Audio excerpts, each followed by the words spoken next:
मैं दिनेश खटीक ईश्वर की शपथ लेता हूँ।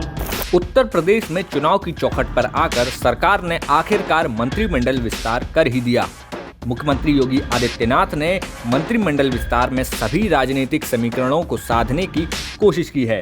दरअसल केंद्र में मंत्रिमंडल के विस्तार के साथ ही उत्तर प्रदेश में भी इसकी चर्चा शुरू हो गई थी, लेकिन सरकार ने चुनाव के ठीक 6 महीने पहले अब इसकी घोषणा कर दी है, जिसमें सभी जातिगत समीकरण के अलावा सबका साथ सबका विकास वाली बात का संदेश देने की भी कहीं ना कहीं कोशिश की गई है।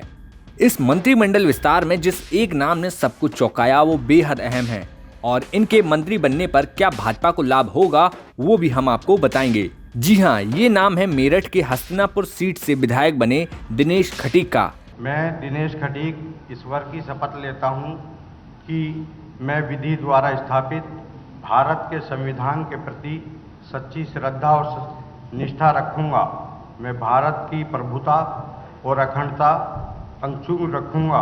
मैं उत्तर प्रदेश राज्य के राज्य मंत्री के रूप में अपने कर्तव्यों का श्रद्धापूर्वक शुद्ध अंतःकरण से निर्वाह करूँगा तथा मैं भय या पक्षपात, अनुराग या द्वेष के बिना सभी प्रकार के लोगों के प्रति संविधान और विधि के अनुसार न्याय करूँगा।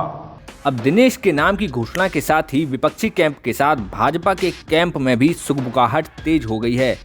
तो आखिर क्या है हस्तिनापुर सीट के राजनीतिक समीकरण और कौन है दिनेश खटीक, हम आपको बताते हैं। दरअसल दिनेश खटीक मवाना थाना क्षेत्र के कस्बा फलाउदे से आते हैं और लंबे समय से राजनीति में सक्रिय रहे हैं। पारिवारिक पृष्ठभूमि की बात करें तो इनके पिता भी संघ में रहे हैं, साथ ही दिनेश खटीक भी अपने आप को संघ का स्वयंसेवक कहते हैं। परिवार में दिनेश के साथ इनके भाई नितिन खटीक भी राजनीति में सक्रिय रहते हैं और वे भी जिला पंचायत सदस्य रह चुके हैं। बताया गया है कि दिनेश खटीक का फलौदा में ईंट के भट्टों का व्यवसाय है और फिलहाल में वे मेरठ में रहते हैं। वहीं अगर हम दिनेश खटीक के राजनीतिक कैरियर की बात करें तो दिनेश पहली बार 2017 में मेरठ की हस्तिनापुर सीट से भाजपा के टिकट पर चुनाव लड़े और जीतकर विधानसभा पहुंचे। मेरठ की ये हस्तिनापुर सीट एक रिजर्व सीट है। 2017 के विधानसभा चुनाव में दिनेश खटीक ने बहुजन समाज पार्टी के प्रत्याशी योगेश वर्मा को भारी अंतर से हराया था। लेकिन दिनेश खटीक को मंत्री बनाने के पीछे क्या अहम कारण है वो भी हम आपको बताते हैं। दरअसल पश्चिमी यूपी में बहुजन समाज पार्टी का दबदबा माना जाता है, या यूं कहें तो बसपा का यही गढ़ है जिसमें भाजपा अब सेंध लगाना चाहती है। मेरठ, सहारनपुर, मुजफ्फरनगर, बिजनौर में दलित वोट बैंक की संख्या किसी भी चुनाव को जीतने के लिए अहम मानी जाती है। साथ ही सहारनपुर से शुरू होकर पश्चिमी यूपी में आजाद समाज पार्टी के चंद्रशेखर भी दलितों को अपने पाले में लाने की लगातार कोशिश कर रहे हैं। वहीं दूसरी ओर भाजपा के ही खेमे में इसलिए इस नाम पर ज्यादा हैरानी हो रही है क्योंकि दिनेश खटीक चुनाव जीतकर पहली बार विधायक बने, जबकि मेरठ में ही पहले से उनसे बड़े कद के नेता मौजूद हैं।